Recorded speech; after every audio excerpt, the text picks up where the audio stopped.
Exam का pressure? मैं हूं ना।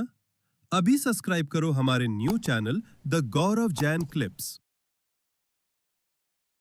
चलिए शुरुआत करते हैं। बात करते हैं रिवैल्यूएशन अकाउंट की। देखो ये टॉपिक इसलिए भी जरूरी है क्योंकि इसके बाद जितने भी चैप्टर है, एडमिशन हो गया, रिटायरमेंट हो गया, डेथ हो गया, इन सब में मेन रोल इसी अकाउंट का है। ठीक है, तो पहले ये समझते हैं कि अकाउंट है क्या, इसको बनाते क्यों है, पर्पस क्या है और काम कैसे आता है। ठीक है, तो मान के चलिए हमारे दो पार्टनर हैं जिनका ओल्ड रेशो था 3:2 और नया रेशो है 1:1। हमारी कैलकुलेशन के हिसाब से ए को हो रहा है सेक्रीफाइस और बी हो रहा है गेन। अब समझ के चलते हैं कि ये है कहानी 1 अप्रैल 2024 की, जब हमारी बैलेंस शीट बनाई गई थी। ठीक है, और वो बैलेंस शीट बताती है कि आपकी बिल्डिंग की जो कीमत है, आपके पास जो बिल्डिंग है उसकी कीमत है 1 लाख रुपए। ठीक है, यानी पिछले 1 अप्रैल को हमने जब चेक करा था तो हमारे पास बिल्डिंग 1 लाख रुपए की पड़ी हुई थी। ठीक है, अब 2 महीने बाद मान लेते हैं 1 जुलाई को ये सब चमके कि एक काम करो यार, प्रॉफिट शेयरिंग रेशो बदल देते हैं। आज की तारीख में हमारी बिल्डिंग की इन 2 महीने के अंदर मान लेते कुछ हो गया, कीमत है 1,20,000 रुपए। आज की तारीख में हमारी बिल्डिंग की कीमत है 1,20,000 रुपए। तो मुझे एक सिंपल सी बात बताओ, ये जो 3 महीने में जो 20,000 रुपए का इंक्रीमेंट आया है, फायदा आया है, प्रॉफिट आया है, प्रॉफिट नहीं इसको गेन बोलते हैं, गेन आया है, इस 20,000 रुपए के गेन पर किसका हक है? पिछले 2-3 महीने में मेहनत करके पार्टनरों ने बिल्डिंग की वैल्यू को इंक्रीज कर दी। पिछले 2-3 महीने में जो ये काम हुआ है, जो 20,000 रुपए का एसेट इंक्रीमेंट हुआ है, इस पे किस पार्टनर का हक है या कौन से पार्टनरों का हक है? आप बोलोगे साहब दोनों पार्टनरों का हक है। दोनों का हक है ना भाई, दोनों ही कंपनी चला रहे थे। अब एक और सवाल का जवाब दीजिए, किस रेशो में हक है? मतलब इनकी मेहनत किस रेशो में होगी? ये 20,000 रुपए का जो प्रॉफिट है, जो गेन है, ये किसको कितना मिलना चाहिए? तो हम बोलेंगे जनाब 1 जुलाई के बाद ये हुआ है, पर टिल 1 जुलाई जब इस बिल्डिंग की वैल्यू 20,000 बढ़ी, ये पार्टनर ओल्ड रेशो में ही काम कर रहे थे। तो हम ये मानते हैं कि जो ये 20,000 रुपए का गेन है ना, ये पार्टनरों का ओल्ड रेशो की मेहनत का पैसा है। भाई 1 जुलाई से हम लोग नए प्रॉफिट शेयरिंग रेशो में इक्वल इक्वल बांटेंगे। अभी जो बिल्डिंग की वैल्यू बढ़ी है तो उस पहली तारीख में बढ़ी है, 1 अप्रैल से 1 जुलाई के बीच में, तब तो हमारा रेशो क्या था 3:2। तो जो एक्स्ट्रा 20,000 का गेन हुआ है, वो गेन हम ओल्ड रेशो में बांटेंगे। ठीक है, इसी तरीके से एसेट की वैल्यू जैसे बीच में बढ़ी है, कम भी हो सकती है, लाइबिलिटी की भी वैल्यू बढ़ सकती है, लाइबिलिटी की भी वैल्यू कम हो सकती है। यानी इन 2-3 महीनों के अंतराल में हो सकता है पार्टनरों के काम से किसी को फायदा हो, किसी को नुकसान हो।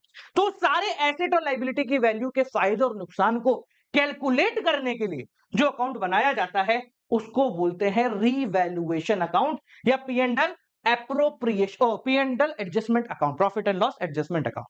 ठीक है, लैंग्वेज मैंने यहां दे रखी है, एनी इंक्रीज और decrease in the value of asset और लाइबिलिटी, एसेट या लाइबिलिटी की वैल्यू में कम होना या ज्यादा होना up to the date of change in PSR, जिस तारीख को आपका पीएसआर बन रहा है उस तारीख तक जो भी बदलाव हुआ है, for the period before the change in PSR, therefore it should be shared among the partner in old ratio. ठीक है, अब भाई आज की तारीख में हम शेयर बदल रहे हैं तो आज से पहले जो कुछ भी फायदा या नुकसान हुआ है वो पुराने पार्टनरों ने पुराने रेशो में लिया था। तो भाई अगर कोई से फायदा निकल रहा है या नुकसान निकल रहा है तो उनको या तो ओल्ड रेशो में बांट दो, दो ही तरीका है, या तो ओल्ड रेशो में बांट दो जिससे इस बदलाव से किसी भी व्यक्ति को नाजायज फायदा ना हो। समझ के देखो भाई, हमने नहीं बांटा, क्या होगा? ए बिना वजह अपनी मेहनत का 1/10 हिस्सा बी को चुका रहा है, बिना वजह। कोई वजह है क्या इस बात की? भाई मेहनत तो हमारी 1 अप्रैल से 1 जुलाई की थी, प्रॉफिट शेयरिंग रेशो जुलाई के बाद आ रहा है, फिर भी मैं 1/10 हिस्सा कमा गवा रहा हूं और भी बोलेगा चल मैंने तो इसने करी तो प्रॉफिट मेरा हो गया। तो ये गलत बात है। तो इसलिए पार्टनर दो तरीके अपनाएंगे, पहला कि भाई ओल्ड रेशो में हमें वो प्रॉफिट या लॉस जो भी हो रहा है, प्रॉफिट और लॉस जो भी हो रहा है वो हम पुराने रेशो में बांट देते हैं। दूसरा तरीका है कि नहीं नहीं कोई हम नहीं बांटेंगे, कौन करेगा इतनी माथापच्ची, कौन वापस से बैलेंस शीट बनाएगा। एक काम करो, कितना हो रहा है 20,000, तो एक काम कर, तेरा कितना बनता है साहब? मेरे 20,000 का 1/10 बनता है, तो 2,000 मुझसे ले ले। वही गेनिंग टू सेक्रीफाइसिंग जो अपन ने पहले किया था कि भाई अगर पार्टनर नहीं चाहते कि वो ये सारा माथा मारे तो नेट इफेक्ट निकाल लो, यानी ये पता कर लो कि टोटल एसेट में कितना बदलाव आया है, वो गेनिंग टू सेक्रीफाइसिंग में बढ़ जाए। ठीक है, अब देखो मतलब समझना बहुत मजा आए। इस अकाउंट के बारे में जिसको हमने बात करी इसको बोलते हैं रीवैल्यूएशन। दो शब्दों से बना है, री यानी वापस, वैल्यूएशन वैल्यू, वापस वैल्यू। तो ये जो अकाउंट है ये क्यों बनाया जा रहा है, ताकि हम जितने भी एसेट हैं, जितनी भी लाइबिलिटी है, उनकी रीवैल्यू करें, वापस से उनको एक नई वैल्यू दें। समझ में आ रहा है? तो इस अकाउंट को बनाने का पर्पस क्या है? In order to make asset and liability revalue, वापस से उनको वैल्यू करना है। ठीक है, अब ये अकाउंट बनाते कैसे, देखो बहुत आसान है, सबसे आसान है पूरी अकाउंटेंसी का रिवैल्यूएशन अकाउंट। ठीक है, पहली चीज फॉर्मेट देखते हैं, तो फॉर्मेट कुछ ऐसा बनता है, ये लो, ये पापा फॉर्मेट बनता है। पापा फॉर्मेट मतलब particular amount particular amount particular amount particular amount. सवाल पूछो सर इसमें डेट आती है क्या? नहीं आती मेरे भाई। क्यों नहीं आती सर? अरे इसलिए नहीं आती क्योंकि ये किसी एक ही दिन बनाया जा रहा है। कहां गया? 1 जुलाई को जब हम छेड़ रहे हैं तो भाई पुराना सारा हिसाब क्लियर कर रहे हैं, तो ये मान लो 1 जुलाई को बनाया जा रहा है, तो अच्छा लगेगा कि हम पूरे अकाउंट में इधर भी डेट का कॉलम बनाए, डेट का कॉलम बनाए, सब में 1 ही जुलाई लिख दें? अच्छा नहीं लगेगा ना, तो यहां पर हम ऊपर लिख देंगे कि भाई कौन सी तारीख को हम बना रहे हैं।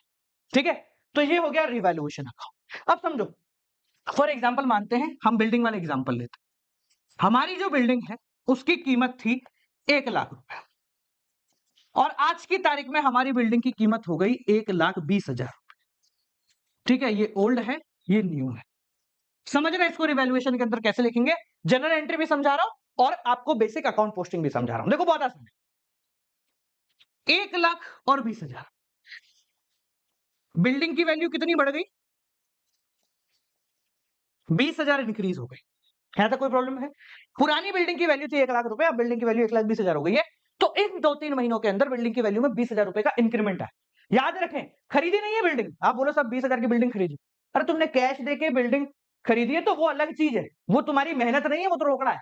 ये जो 20,000 का इंक्रीमेंट है ये बस ऐसे ही आ गया किसी और वजह से। ठीक है, देखो तो 1 लाख की बिल्डिंग 1,20,000 की हो गई, तो हमारे एसेट 20,000 रुपए बढ़ गए। इसको कैसे शो करते हैं अकाउंटिंग पर्सपेक्टिव में समझना। 20,000 रुपए के एसेट बढ़े हैं। एसेट का बैलेंस कौन सा होता है, समझाओ मुझे। एसेट का बैलेंस कौन सा होता है? मैं एक और पेज लेता हूं, रुको, एक और पेज लेंगे। एक ब्लैंक पेज ऐड कीजिए जरा, ये लो, एक ब्लैंक पेज ऐड कीजिए, मजा आएगा करने में इसको। एसेट का बैलेंस कौन सा होता है? तो आप बोलेंगे सर एसेट का बैलेंस होता है डेबिट। कौन सा बैलेंस होता है? डेबिट। हमारे एसेट, हमारी बिल्डिंग 20,000 रुपए बढ़ी है, इंक्रीज हुई है। तो जब एसेट इंक्रीज होते हैं तो उनको डेबिट किया जाता है। अपन ने कक्षा 11वीं chapter number 6 rules of debit and credit की मॉडर्न अप्रोच में पढ़ा है। जब एसेट बढ़ता है तो उसको डेबिट किया जाता है। तो हमारी बिल्डिंग 1 लाख से 1,20,000 हो गई, यानी 20,000 की हमारी बिल्डिंग बढ़ गई, तो हम एंट्री करेंगे बिल्डिंग अकाउंट डेबिट। बिल्डिंग बढ़ गई है, कितने बढ़ी है? 20,000 से। क्यों बढ़ी है? पता नहीं, हमने तो वापस कैलकुलेट करी थी तो बढ़ गई। क्यों बढ़ी? पता नहीं, इसलिए हमने दूसरा के नाम क्या लिख दिया? रिवैल्यूएशन। ये हो गई जनरल एंट्री। कल एक बच्चे ने पूछा था नरेशन लिखनी है, लिखनी है। जब भी जनरल एंट्री करो नरेशन बाय डिफॉल्ट आता है।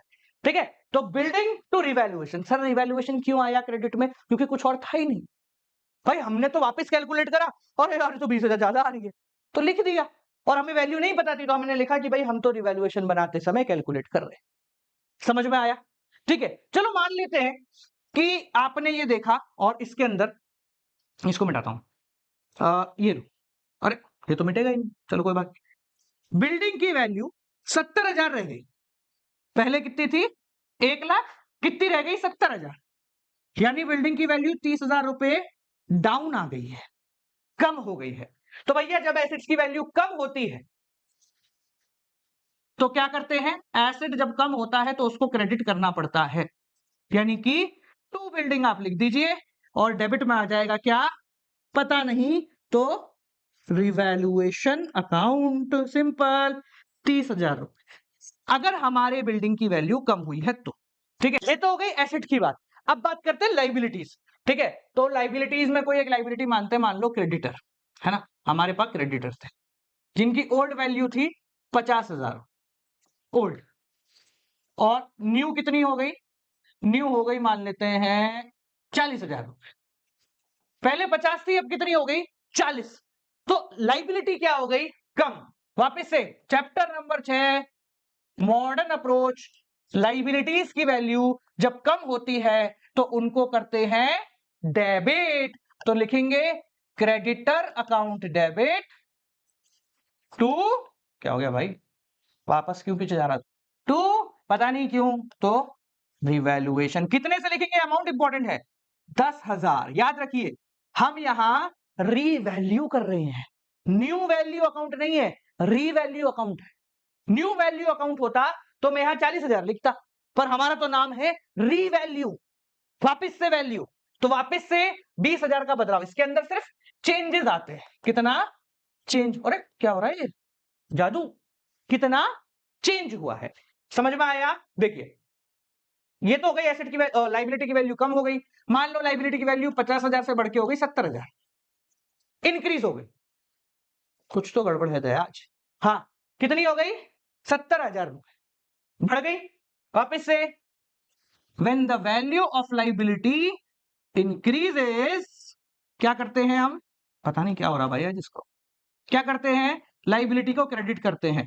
तो रिवैल्यूएशन अकाउंट टू क्रेडिटर ना, क्रेडिटर। ठीक है, कितनी हो गई? 50 से 70, 20,000। तो हमने यहां लिखा 20,000। ठीक है, तो हम क्या कर रहे हैं? हंसो मत। हम क्या कर रहे हैं? अगर एसेट की वैल्यू बढ़ रही है या कम हो रही है, लाइबिलिटी की वैल्यू बढ़ रही है कम हो रही है, तो हम उसको एक एंट्री में पोस्ट कर रहे हैं। सर क्यों कर रहे हो आप एंट्री में पोस्ट? आप डायरेक्टली पार्टनरों को बांट नहीं सकते क्या? नहीं। अबे तू डायरेक्टली बांटेगा तो सोच कितनी बार बांटना पड़ेगा। अरे इधर बढ़ी तो बांट दिया, कम हुई तो बांट दिया, इधर बढ़ी तो बांट दिया, कम हुई तो बांट दिया। इससे अच्छा ये नहीं है सब चीजों को एक साथ लिख ले, फिर जो भी नेट आता है, बचा हुआ आता है, उसको बांट। तो इसलिए हम क्या बना रहे हैं? अकाउंट बना रहे हैं। अगर इसको अकाउंट में पोस्ट करना सीखे तो देखो कितना आसान है। मैं यहां दो चीजें लिखता हूं, क्लियर हो जाएगा। एसेट माइनस लाइबिलिटी प्लस, क्या लिखा? Asset minus liability plus and asset plus liability minus. भाई कुछ तो हो रहा है आज, कुछ है भाई तेरे अंदर। हाँ, asset minus liability plus and asset plus liability minus, मतलब डेबिट में क्या लिखेंगे? जब भी एसेट कम होगा तो यहां आएगा टू डिक्रीज इन एसेट। भाई साहब, टू डिक्रीज इन एसेट, जिस वैल्यू से आपका एसेट कम हुआ है वो यहां पर आ जाएगा। फर्ज कीजिए अपनी बिल्डिंग 1 लाख से कितनी हो गई थी? 70,000। तो हम यहां लिखते कि हमारी बिल्डिंग में 30,000 रुपए की कमी आई, तो यहां लिखते टू बिल्डिंग 30,000। क्या लिखते? टू बिल्डिंग 30,000 रुपए। समझ में आया? सिमिलरली लाइबिलिटी अगर बढ़ रही है तो टू, कुछ तो गड़बड़ है आज तो, इंक्रीज इन लाइबिलिटी। ठीक है, टू इंक्रीज इन लाइबिलिटी, जितने भी अमाउंट से इंक्रीज हुआ है वो हम यहां पर लिख देंगे। सेम गोज इधर, अगर एसेट बढ़ता है तो हम यहां लिखेंगे, कुछ जा रहा है? ठीक है, बाय इंक्रीज इन एसेट, और यहां लिखेंगे बाय डिक्रीज इन लाइबिलिटी। आज तो टेक्नोलॉजी भी मजे ले रही है। समझ में आ गया? एसेट बढ़ रहे हैं तो इस तरफ लिखेंगे, एसेट कम हो रहे हैं तो इस तरफ, लाइबिलिटी बढ़ रही है तो उस तरफ लिखेंगे, कम हो रही है तो इस तरफ। ठीक है, अब समझिए सर ऐसा क्यों करते हैं? बहुत सिंपल है, आपने जो एंट्री करी ना बस वो पोस्ट कर रहे हो। जब बिल्डिंग बढ़ रही है तो वो डेबिट हो रही है, इसलिए यहां बाय साइड में आएगी। ये देखो रिवैल्यूएशन के क्रेडिट में है, बिल्डिंग डेबिट है, रिवैल्यूएशन क्रेडिट साइड है। क्यों है? रीड करना सीखो। अगर मैंने बोला कि ये लिखा मैंने बाय बिल्डिंग, इसका मतलब क्या है? इसका मतलब है रिवैल्यूएशन को क्रेडिट किया गया है क्योंकि बिल्डिंग डेबिट हुई है। समझ में आ गया? रिवैल्यूएशन को क्रेडिट किया गया है क्योंकि बिल्डिंग डेबिट हुई है। ऐसा समझा करो उसको। मैं तो बचपन में जब 12वीं कर रहा था तो इसी तरीके से समझता था। क्लियर हो गया? चलो, अब जो इससे प्रॉफिट या लॉस आएगा वो पार्टनरों के बीच में बट जाएगा। ठीक है, जो भी प्रॉफिट या लॉस आता है XYZ वो पार्टनरों के बीच में बट जाएगा। टू पार्टनर्स कैपिटल ABC जो भी है उस रेशो में बट जाएगा। कौन से रेशो में? ओल्ड रेशियो में। अच्छा एक चीज और समझो, इसमें एक पॉइंट और है। क्या होता है, कभी कभी ऐसा होता है कि यार हम तो है ना साफ सफाई कर रहे थे, तब पता चला कि हमारे पास एक टाइपराइटर भी था, पर वो हमारी किताबों में कहीं नहीं है, मतलब बैलेंस शीट में कोई टाइपराइटर नहीं है, पर अब हमें मिल गया टाइपराइटर, तो हमारा एक नया एसेट आ गया। देखो नया एसेट या एसेट में इंक्रीमेंट होना, दोनों लगभग एक ही बात है। तो अगर आपको एक नया एसेट कहीं पड़ा हुआ मिल जाता है, तो उसको भी हम यहां लिखेंगे by unrecorded asset, by unrecorded asset. Similarly अगर पता लग जाता है कि भाई रिवैल्यूएशन कर रहे हैं और ये तो एक लाइबिलिटी, इसको भी तो पैसे चुकाने हैं, कोई नई लाइबिलिटी मिल जाएगी, तो यहां लिख दीजिए टू अनरिकॉर्डेड लाइबिलिटी। क्लियर हो गया, समझ में आया, ठीक है, समझ गए। अब इसको और समझने के लिए चलिए क्वेश्चन करते हैं, उससे बेहतर समझ में आएगा। तो हमारे सामने एक क्वेश्चन है और बड़ा सिंपल सा क्वेश्चन है, अब इसको रिवैल्यूएशन अकाउंट बना के सॉल्व करना है, ठीक है जी। चलिए देखें, XYZ are partner sharing profit and losses 532। XYZ partner है, मैं पहले यहां लिख देता हूं, रेशो है इनका 5-3-2। अब नहीं हो रहा, शायद पिछले पेज में भी कुछ दिक्कत थी। चलिए, they decide to share future profit and losses in the ratio 4-3-3। New profit sharing ratio है 4-3-3। ये है ओल्ड, ये है न्यू। हम रिवैल्यूएशन बना रहे हैं, तो गेनिंग सैक्रिफाइसिंग अभी निकाल के क्या ही करेंगे, ठीक है। आगे है on this date the following revaluation has taken place. इस तारीख को कुछ रिवैल्यूएशन पता लगे, मतलब बुक वैल्यू ये रही, रिवाइज्ड वैल्यू ये रही, मतलब बैलेंस शीट में ये लिखा हुआ है कि भाई ऐसे ऐसे हमारी कहानी, और आज की तारीख में हमारे एसेट और लाइबिलिटी कुछ ऐसा कह रहे हैं, ठीक है। ठीक है, रिवैल्यूएशन बनाते हैं, जो प्रॉफिट लॉस आएगा वो पार्टनर को बांट देंगे। क्वेश्चन मैं करूंगा, फिर एक आप करेंगे। देखिए, ये हमने बनाया रिवैल्यूएशन अकाउंट, ठीक है, यहां लिखा डेबिट साइड और शॉर्ट में लिख दिया एसेट माइनस लाइबिलिटी प्लस। ये आप अभी समझने के लिए लिख सकते हैं, पेपर में मत लिखना। यहां लिखा asset plus liability minus. Now see क्या कर रहे हैं, सबसे पहले बात करते हैं इन्वेस्टमेंट। मैं लिख देता हूं, ये एक एसेट है, 22,000 का था, 25 का हो गया, 22 से 25 का हो गया, 3,000 बढ़ गए, 3,000 बढ़ गए। इन्वेस्टमेंट एक एसेट है, वो इंक्रीज हो रहा है, तो जनरल एंट्री होगी इन्वेस्टमेंट कर दो डेबिट, क्रेडिट कर दो रिवैल्यूएशन को। या फिर यहां बात करें तो बाय इन्वेस्टमेंट, कितने बढ़ गए, 3,000। आज एक जादू की छड़ी मुझसे लेके जाना, कैलकुलेशन में मिस्टेक आएगी, सुधारेंगे कैसे आज ही बताऊंगा। नेक्स्ट, बिल्डिंग 25,000 की थी, 20,000 की रह गई। बिल्डिंग प्लांट एंड मशीनरी 20,000 की थी, कितनी 25 की थी, 20 की रहे, 5,000 उसकी वैल्यू कम हो गई। एसेट है, वैल्यू कम हो गई है, तो टू प्लांट एंड मशीनरी 5,000 की वैल्यू कम हो गई है साहब हमारी, ठीक है। नेक्स्ट है लैंड एंड बिल्डिंग, ये भी एक एसेट है, 40 का था, 50 का हो गया, 40 था 50 हो गया, 10,000 बढ़ गया, तो यहां लिखा क्या है, लैंड एंड बिल्डिंग 10,000, ठीक है जी। नेक्स्ट, आउटस्टैंडिंग एक्सपेंस, ये लाइबिलिटी है बेटा, आउटस्टैंडिंग मतलब देने थे पर दिए नहीं, तो इट्स अ लाइबिलिटी। 5,600 की दिखा रहा है, पर आज की तारीख में 6,000 है, 5,600 नहीं 6,000 है, यानी लाइबिलिटी इंक्रीज हो गई। तो जब लाइबिलिटी बढ़ जाती है तो आ जाती है आउटस्टैंडिंग एक्सपेंस में, कितना 600 रुपए, 600 नहीं 400, 5,600 था ना, 400। नेक्स्ट, डेटर, ये एक एसेट होते हैं, 60,000 से 50 के रह गए, पहले कितने थे,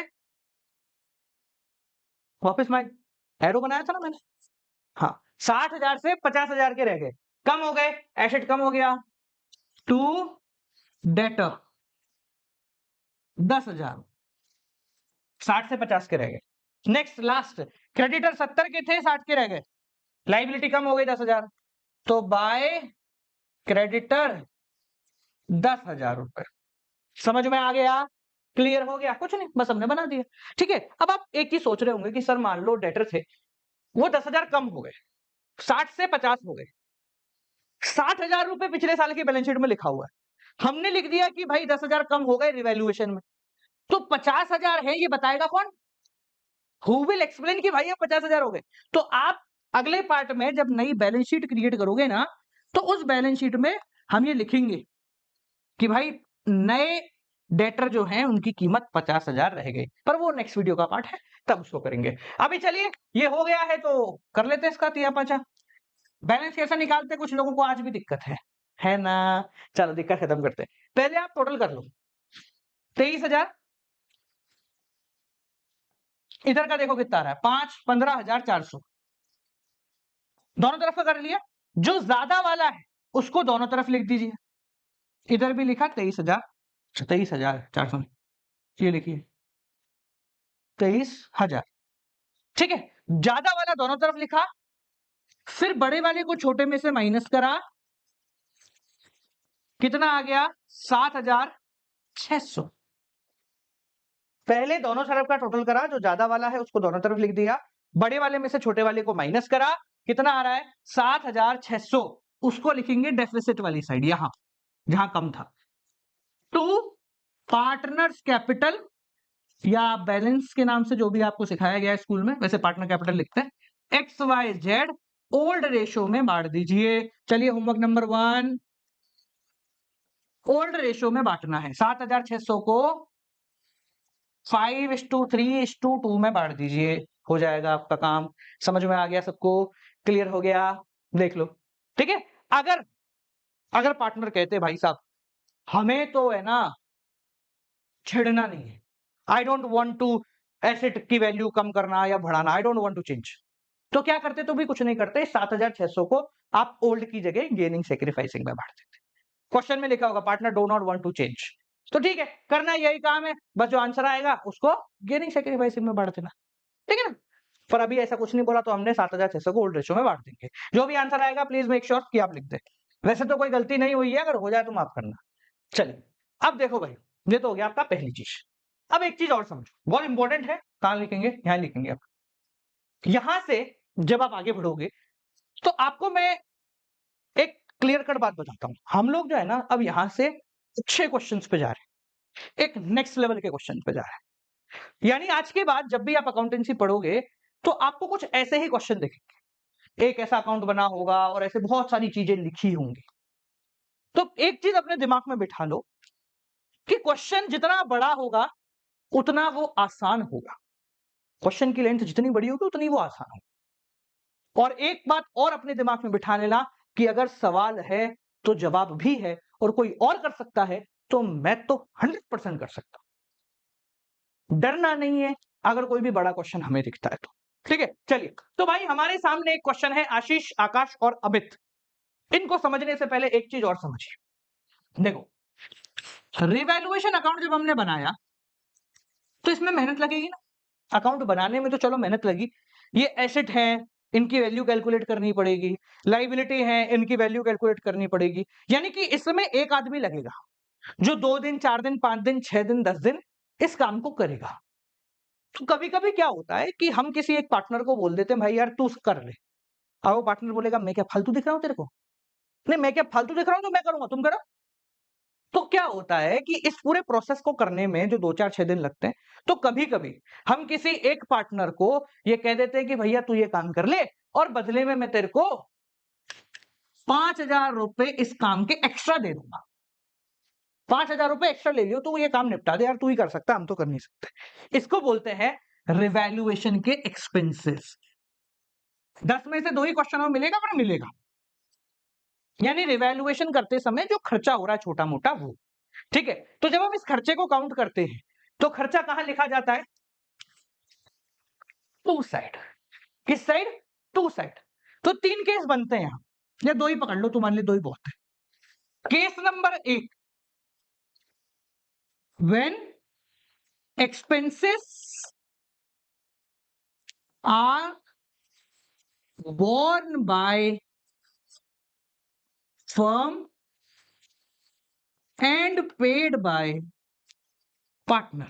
ये पेड बाय पार्टनर में इसलिए लिख रहा हूं, डिसोल्यूशन में बहुत काम आएगा, ठीक है। अभी ज्यादा इसका मतलब नहीं है पर काम आएगा। मतलब फर्म ने पार्टनर को कहा है कि भाई तू दे देना, मैं तेरे को पैसे दे दूंगा 5,000 रुपए, ठीक है। इसको हटा दो, भी कंफ्यूज नहीं होने। पेड बाय पार्टनर का मतलब सिंपल, फर्म जो है ना वो दे रही है, ठीक है। या इसकी दूसरी लैंग्वेज लिख लो, व्हेन फर्म पे एक्सपेंसेस अमाउंट टू पार्टनर। जब फर्म कहती है कि भाई मैं दे दूंगा तेरे को, तो एंट्री क्या होती है? Revaluation to partner capital. ठीक है, यानी यहां पर जैसे मान लो ए बी दो पार्टनर, बी को बोला मैं दे दूंगा 5,000 रुपए, है ना, तो 20 कैपिटल करेंगे, यानी कि बी को 5,000 रुपए फर्म दे रही है। ठीक है, कभी कभी ऐसा भी होता है कि भाई हमने आउटसोर्स करा दिया, पार्टनर बोले हम तो नहीं करेंगे, तो मैंने कहा ठीक है मैं किसी बंदे को हायर कर लेता हूं, उसको 5,000 रुपए में दे दूंगा। ठीक है, तो जब किसी एक्सटर्नल पार्टी से काम कराया जाता है, या सिंपल बोले तो एक्सपेंसेस पेड बाय फर्म ने ही किसी और को पैसे दे दिए, तो उस पर्टिकुलर कंडीशन में पार्टनर को तो मिलेंगे नहीं वो पैसे, तो क्या हो जाएगा, सेम एंट्री हो जाएगी, बट रिवैल्यूएशन की जगह क्या आ जाएगा, कैश आ जाएगा या बैंक आ जाएगा। मतलब ये लिख दिया जाएगा कि भाई 5-10 हजार रुपए हमने दे दिए रिवैल्यूएशन बनाने में, तो यहाँ टू कैश या बैंक आ जाएगा, लिख लो इस बात को। ठीक है, तो जब पार्टनर को ये जिम्मेदारी दी जा रही है कि तू कर ले 5,000 दे देंगे, तो entry revaluation to partners capital. अगर किसी से आउटसोर्स करा लिया या फर्म ही संभाल रहा है उस बात को, तो revaluation to cash to bank. ठीक है, कैश या बैंक जो भी आपको क्वेश्चन में गिवन होगा। ये थोड़ा सा एक एक्स्ट्रा एंट्री है, चलिए इसको सॉल्व करते हैं, और एक क्वेश्चन हमारे सामने है उसको देखते हैं। हम यहां पर सिर्फ और सिर्फ रिवैल्यूएशन बनाएंगे और कुछ नहीं करेंगे। We create only revaluation account, nothing else. ठीक है जी, कुछ नहीं बना रहे, हम सिर्फ रिवैल्यूएशन अकाउंट देखेंगे, वो बनाएंगे और काम खत्म करेंगे। कल अपन फुल क्वेश्चन के बारे में पढ़ेंगे ना, तब करेंगे फुल क्वेश्चन, अभी क्यों करना। ठीक है, चलिए, तो Ashish, Akash and Amit are partner sharing profit and losses equally.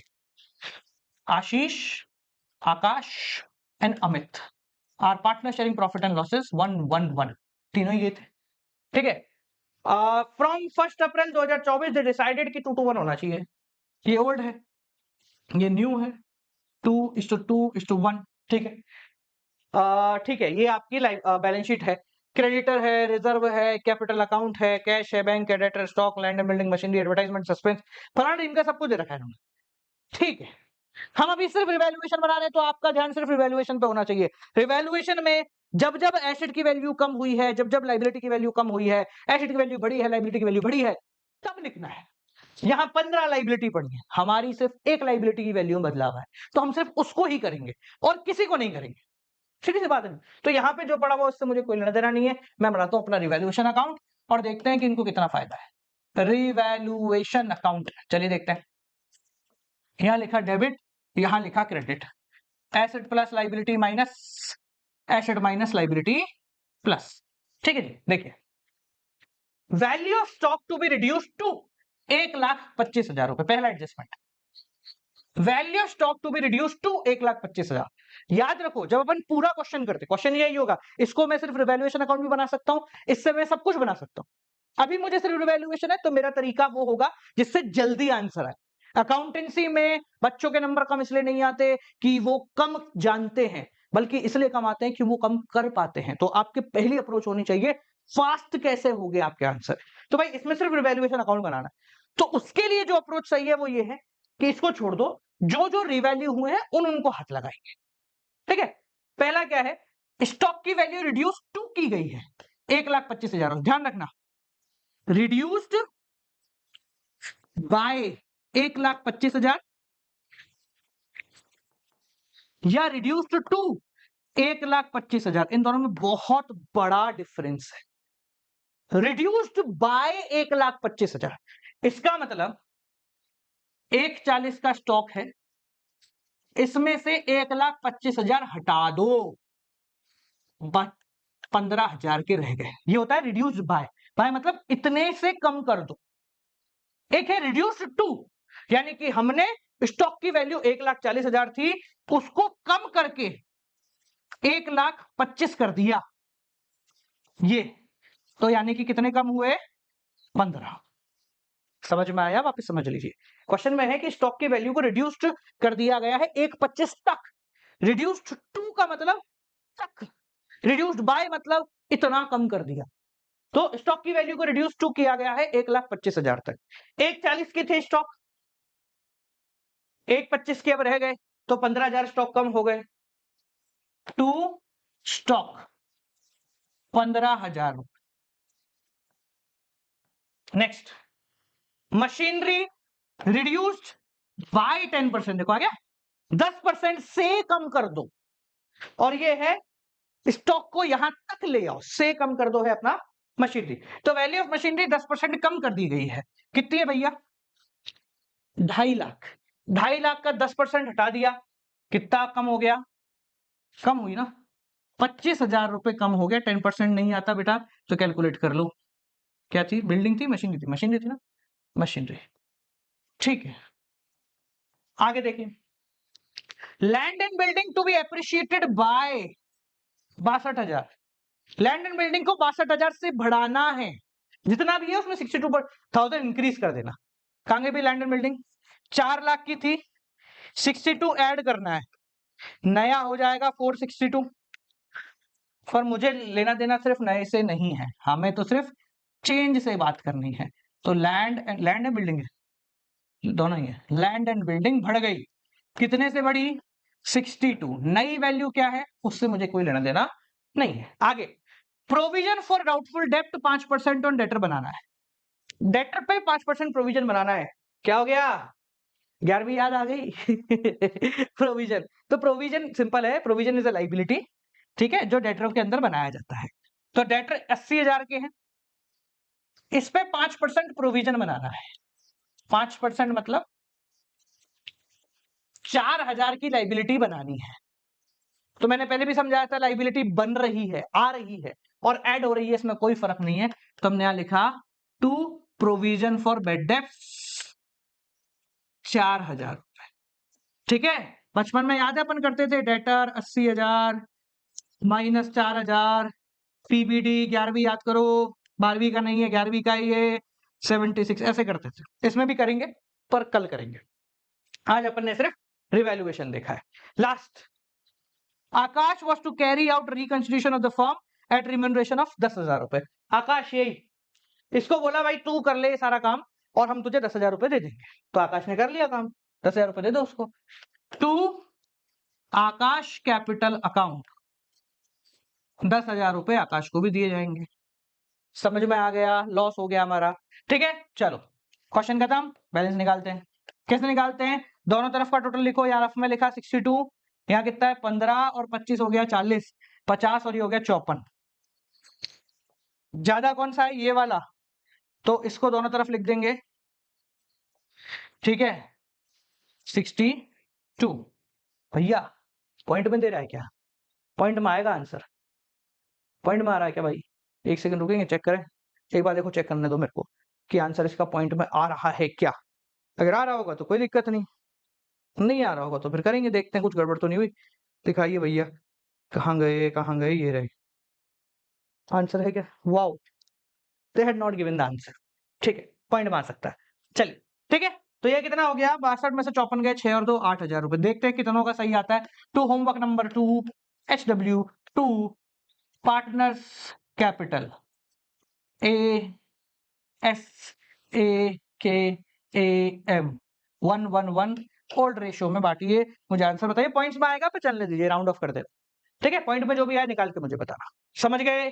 चलो, तो होमवर्क नंबर 3 ले लो, ये रहा homework number 3, very simple question. Homework number 3, ठीक है, आपको इसके रिवैल्यूएशन का आंसर बताना है। Calculate the value of revaluation and find out the answer. Answer कितना आ रहा है रिवैल्यूएशन का ये पता करो और उसको पार्टनर के बीच में बांट दीजिए। देख लो भैया क्वेश्चन, वीडियो को स्टॉप करो and find out the answer. ठीक है जी, ये एक सेकंड रुकना, ये आउटस्टैंडिंग एक्सपेंसेस ये है ना? ठीक है, करें, ये जनरल रिजर्व है, करें क्या? हो गया आज का मेरा तो। चलिए